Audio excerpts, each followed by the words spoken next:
رمضان کا 11واں روزہ تھا۔ عائشہ نے فون اٹھایا اور اسکرین پر ایک میسج چمک رہا تھا، تم مجھے اگنور کیوں کر رہی ہو؟ اس کا دل ایک سیکنڈ کے لیے رک سا گیا۔ یہ وہی میسج تھا جسے وہ رمضان شروع ہونے سے پہلے ہی ہمیشہ کے لیے ڈیلیٹ کر دینا چاہتی تھی، لیکن کر نہیں پائی تھی۔ عائشہ ایک نارمل یونیورسٹی گرل تھی۔ کلاسز، اسائنمنٹس، فرینڈز اور گھر کی ذمہ داریاں، سب کچھ بالکل نارمل تھا، لیکن اس کی زندگی میں ایک ایسی چیز تھی جو اسے اندر ہی اندر ڈسٹرب کر رہی تھی۔ ایک سیکرٹ ریلیشن شپ۔ کسی کو پتا نہیں تھا، نہ اس کی فیملی کو، نہ اس کی فرینڈز کو، لیکن صرف عائشہ جانتی تھی اور اللہ بھی۔ رمضان شروع ہونے سے پہلے اس نے دل میں سوچا تھا، اس بار میں سچ میں چینج ہو جاؤں گی، اللہ کے قریب ہو جاؤں گی، یہ ایک حرام ریلیشن شپ میں چھوڑ دوں گی۔ لیکن رمضان کے کچھ دن تو ٹھیک گزرے اور کچھ دن بعد جب فون پر اسی نمبر سے میسج آیا تو اس کا دل پھر سے کنفیوز ہو گیا۔ اس دن یونیورسٹی میں سب رمضان کی باتیں کر رہے تھے، کوئی تراویح کی بات کر رہا تھا، کوئی قرآن کمپلیشن کی بات کر رہا تھا، لیکن عائشہ چپ تھی۔ روزے تو وہ بھی رکھ رہی تھی، قرآن تو وہ بھی پڑھ رہی تھی، لیکن اس کے دل میں ایک عجیب سا بوجھ تھا۔ ایک دن رات کو جب سب سو گئے، عائشہ بیڈ پر بیٹھی فون کی اسکرین کو دیکھ رہی تھی۔ عائشہ کے موبائل پر ایک میسج تھا، تم رمضان کی وجہ سے مجھ سے بات نہیں کر رہی ہو۔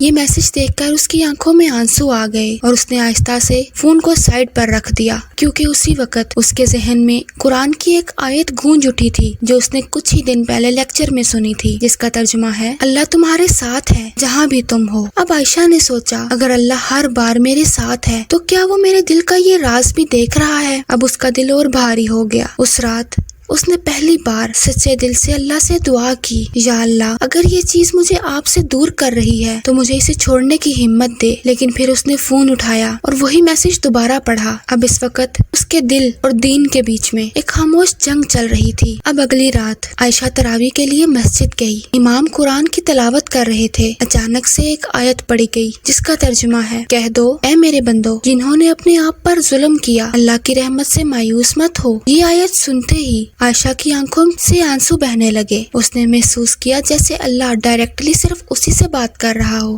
اور اللہ اس سے کہہ رہا ہو کہ واپس آ جاؤ، میں ہوں نا تمہیں سنبھالنے کے لیے۔ اب اسی وقت اس نے ایک ڈیسیژن لیا۔ مسجد سے باہر آ کر اس نے فون نکالا، وہی چیٹ اوپن کی اور ایک چھوٹا سا میسج لکھا، آئی ایم سوری، مجھے اپنے رب کے قریب جانا ہے۔ اور پھر اس نے یہ میسج کرنے کے بعد چیٹ ڈیلیٹ کر دی۔ ایک طرف اس کا دل رو رہا تھا، لیکن اس کے ساتھ ساتھ اس کو سکون بھی تھا۔ اب اس سحر کے وقت عائشہ نے پہلی بار سکون سے تہجد پڑھی۔ اس نے سمجھا، کبھی کبھی رمضان ہماری زندگی میں صرف روزے یا افطاری لینے نہیں آتا، بلکہ وہ چیزیں دور کرنے آتا ہے جو ہمیں اللہ سے دور کر رہی ہوتی ہیں۔ ایک دن اس نے موبائل اسکرول کرتے ہوئے نبی کریم صلی اللہ علیہ وسلم کی یہ حدیث سنی جس کا ترجمہ ہے، جو اللہ کے لیے کوئی چیز چھوڑ دیتا ہے اللہ اسے اس سے بہتر عطا کرتا ہے۔ اب عائشہ کی سٹوری یا اس کی لائف پرفیکٹ نہیں تھی، لیکن اس نے ایک سچ سمجھ لیا تھا کہ کبھی کبھی چھوٹا سا ڈیسیژن انسان کی پوری زندگی بدل دیتا ہے۔ میری پیاری بہنوں، اگر آپ بھی کسی ایسے حرام تعلق میں ہو جس سے نکلنا تو چاہتی ہو لیکن نکل نہیں سک رہی، تو عائشہ کی اس سٹوری کو اپنے ذہن میں یاد رکھو اور اللہ سے مدد مانگو۔ اگر آپ کو عائشہ کی یہ سٹوری پسند آئی ہے تو مجھے کمنٹس میں ضرور بتانا، اور جاتے جاتے اپنے اس چینل کو سبسکرائب کرنا نہیں بھولنا۔